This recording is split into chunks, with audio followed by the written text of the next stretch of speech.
শত্রু। ওরা বাংলাদেশ ক্রিকেটকে এখন পুরো ধ্বংস করার জন্য কয়েকটা কন্টেন্ট ক্রিয়েটর আছে চাপরি। ওরা হচ্ছে বাংলাদেশ ক্রিকেটের শত্রু। ওরা কাজ করছে বাংলাদেশের ক্রিকেটকে ধ্বংস করার জন্য। কয়েকটা কন্টেন্ট ক্রিয়েটর আছে ছাপরি। এই ছাপরিগুলা বাদুরের মতো, যেখান দিয়ে খায় সেখান দিয়েই। বাকিটা কি বলতে চেয়েছে হয়তো বুঝেই গেছেন।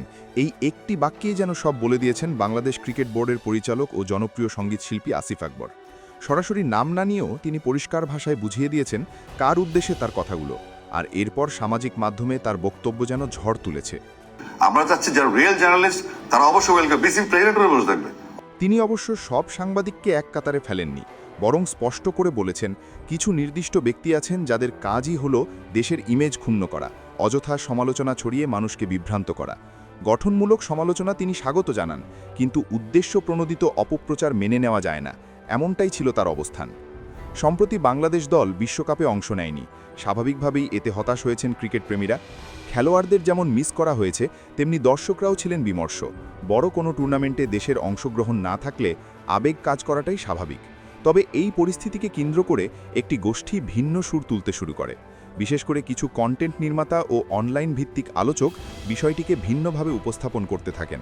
অভিযোগ ওঠে তাদের অনেকেই তথ্যভিত্তিক বিশ্লেষণের চেয়ে বেশি গুরুত্ব দিয়েছেন চটকদার শিরোনাম, বিতর্ক আর ভিউ বাড়ানোর প্রচেষ্টায়। বিশ্বকাপে অংশ না নেওয়ার পেছনের বাস্তবতা বিশ্লেষণ না করে পুরো দায় চাপিয়ে দেওয়া হয় বোর্ডের ওপর। এই প্রেক্ষাপটেই মুখ খুলেছেন বাংলাদেশ ক্রিকেট বোর্ডের পরিচালক আসিফ আকবর। তার বক্তব্যে স্পষ্ট ছিল ক্ষোভ, কিন্তু ছিল আত্মবিশ্বাসও। তিনি ইঙ্গিত দিয়েছেন বোর্ডের সিদ্ধান্ত হালকাভাবে নেওয়া হয়নি। দেশের স্বার্থ, নিরাপত্তা ও সার্বিক পরিস্থিতি বিবেচনাতেই সিদ্ধান্ত এসেছে।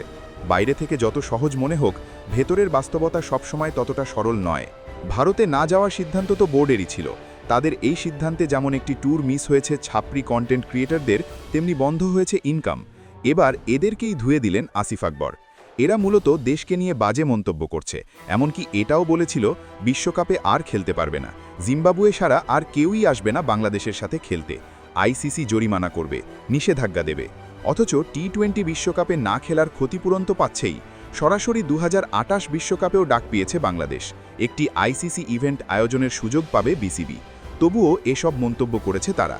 বলা বাহুল্য, আসিফ আকবর সরাসরি ছাপরি বলে আখ্যায়িত করেছে রিয়াসাদ আজিম, নট আউট নোমানের মতো ব্যক্তিদের। তারাই তো এসব কাজ করে দেশের ভাবমূর্তি নষ্ট করছে দিনের পর দিন। তবে এদের বিরুদ্ধে কি কোনো ব্যবস্থা নিবে না বিসিবি? কিন্তু এই চাপরিগুলোকে অবশ্যই ফিল্টার করে আলাদা করতে হবে, ক্রিকেটের জন্য অমঙ্গলজনক।